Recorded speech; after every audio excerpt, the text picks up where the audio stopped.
Guten Abend. Chapter 11 from Mao's Little Red Book. Quotations from Mao Zedong. The Mass Line. Quotation number 1.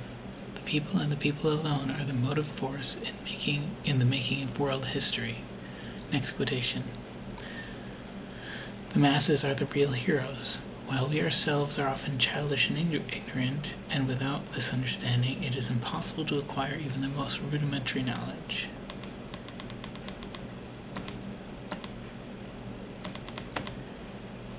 Next quotation. The masses have boundless creative power. They can organize themselves and concentrate on places and branches of work where they can give full play to their energy. They can concentrate on production in breadth and depth and create more and more undertakings for their own well-being. Next quotation. The present upsurge of the peasant movement is a colossal event.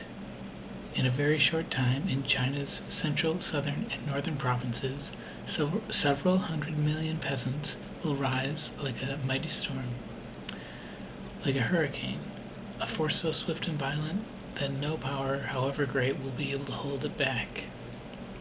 They will smash all the trammels and bind them and rush forward along the road to liberation.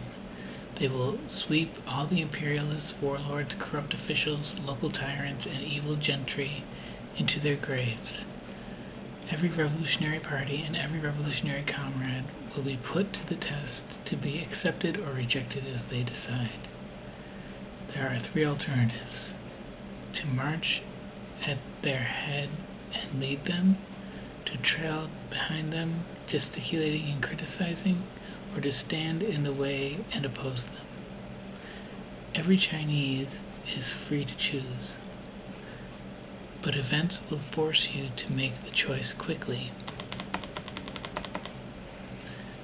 The high tide of social transformation in the countryside, the high tide of cooperation, has already reached some places and will soon sweep over the whole country.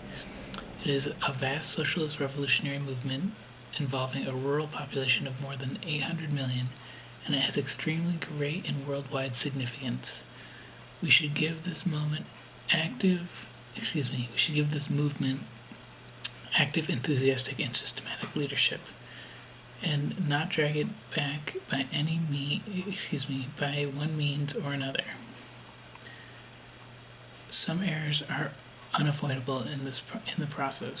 This is understandable, and they will not be hard to correct. Shortcomings or mistakes found among the cadres and the peasants should be remedied or overcome, provided we give them positive help. Next quotation. The masses have a potentially inexhaustible enthusiasm for socialism. Those who can only follow the old routine in a revolutionary period are utterly incapable of seeing this enthusiasm. They are blind and all is dark ahead of them.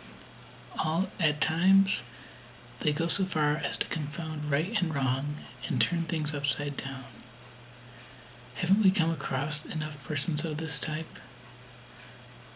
Those who simply follow the old routine invariably underestimate the people's enthusiasm.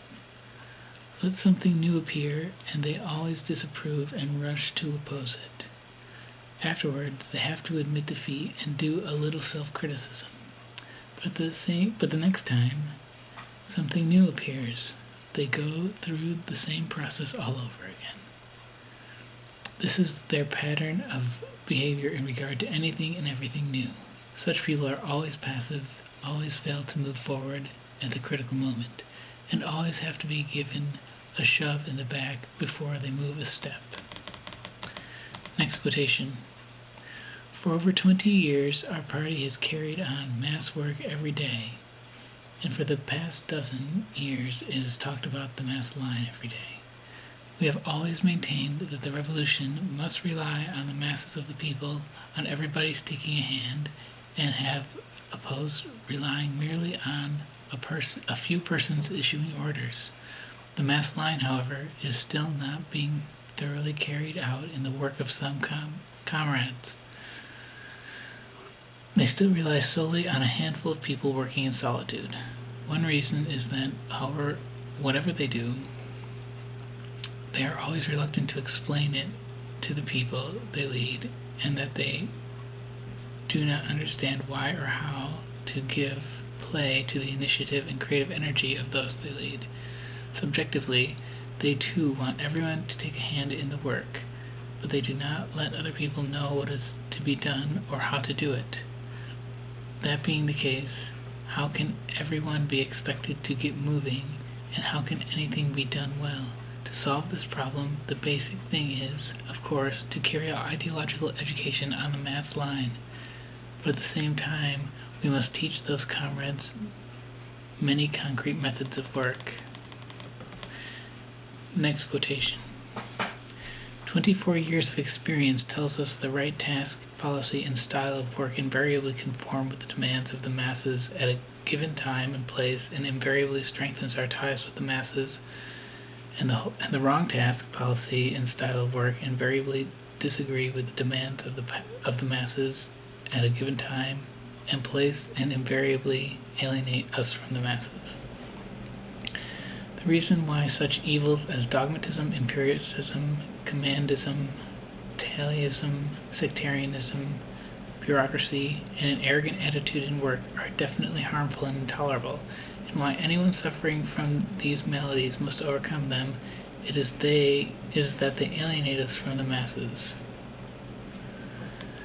Next quotation. To link oneself with the masses, one must act in accordance with the needs and wishes of the masses. All work done for the masses must start from their needs and not from the desire of any All work done for the masses must start from their needs and not from the desire of any individual, however well-intentioned. It often happens that objectively the masses need a certain change, but subjectively they are not yet conscious of the need, not yet willing or determined to make the change. In such cases, we should wait patiently.